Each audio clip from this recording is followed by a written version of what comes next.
Sota un sol espaterrant, el grup pop-rock de Reus, els Pokers, van gravar divendres el videoclip del tema El dia, una cançó plena d'optimisme.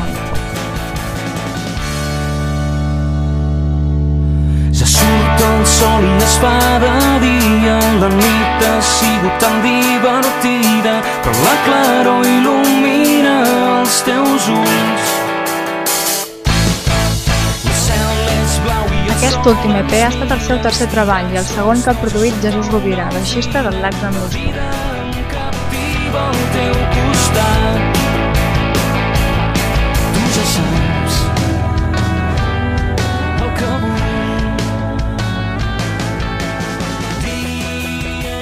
Els Pokers som un grup de Reus, de pop-rock,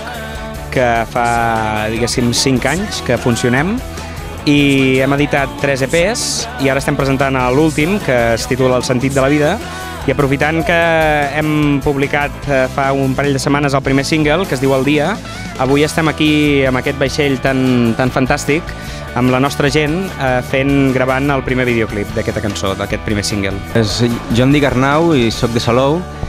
i soc el baixista de Pokers. Jo em dic Emili, soc de Reus i soc el cantant i guitarra dels Pokers. I jo soc el Gerard i com bon reusenc i com l'Emili també dic que soc de Reus i soc el guitarrista dels Pokers.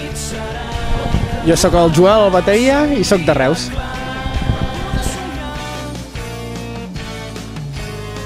Bé, l'últim EP que hem publicat es titula El sentit de la vida, té 6 cançons i aquestes 6 cançons parlen una mica d'això, tenen un rerefons una mica filosòfic i parlen de coses que ens poden passar a tothom i sobretot potser hi ha un punt més de maduresa. Això queda molt bé, això de maduresa. Això ho diuen tots els grups bons, diuen, no? El tercer disc és el disc de la maduresa, és el disc de la maduresa de Pokers, i són lletres que parlen sobre això, buscar una mica quin sentit té tot plegat i aquestes preguntes que et fas a vegades de nit, no? Quan et preguntes qui ets i cap on va tot i què has de fer amb la teva vida, doncs seria una miqueta això. Llavors té 2 parts, una part que és molt més clarament positiva i molt més brillant i alegre, no?, pel que fa a la música, que seria la part en la que diem que la vida s'ha de viure i s'ha d'aprofitar i s'ha d'aprofitar el moment i viure-la, no?, la vida. I després hi ha una altra part que també és la part fosca, diguéssim, que és que tot té una part blanca i negra, no?, i per tant sí que hi ha moments en què s'ha de viure, però també hi ha moments fotuts en els que et planteges coses i del que parla aquest últim disc és una mica d'això, no?, de tant els moments bons com els dolents de la vida.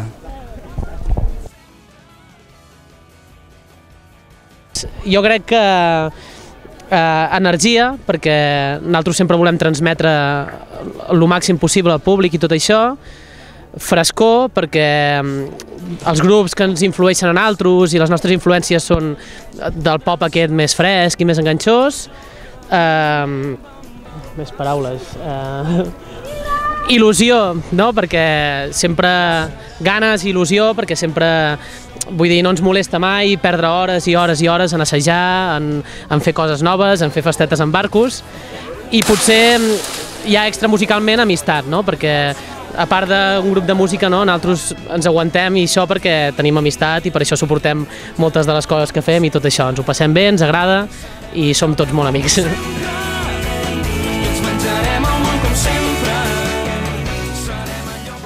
Bé, l'experiència ha sigut molt bona, ja és la segona vegada que anàvem a gravar amb ell.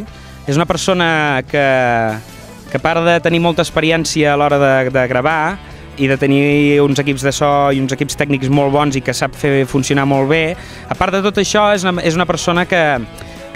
compagina molt amb els nostres gustos musicals i el ser baixista d'Àlex Ambusto i principal compositor del seu grup, doncs com que nosaltres fem un tipus de música que s'assembla bastant a la seva, compaginem molt bé, no?, a l'hora de posar els arranjaments i això, perquè ell, diguéssim que clar, la nostra música s'assembla força a la seva i té molt bona vista a l'hora de trobar aquell arranjament per aquesta cançó, aquest petit detall aquí, aquest petit detall allà. I per tant, nosaltres des d'aquí fem una salutació al Jesús i bé, i aquesta maqueta és nostra, però ell també hi ha posat el seu gra de sorra, no?, i es nota.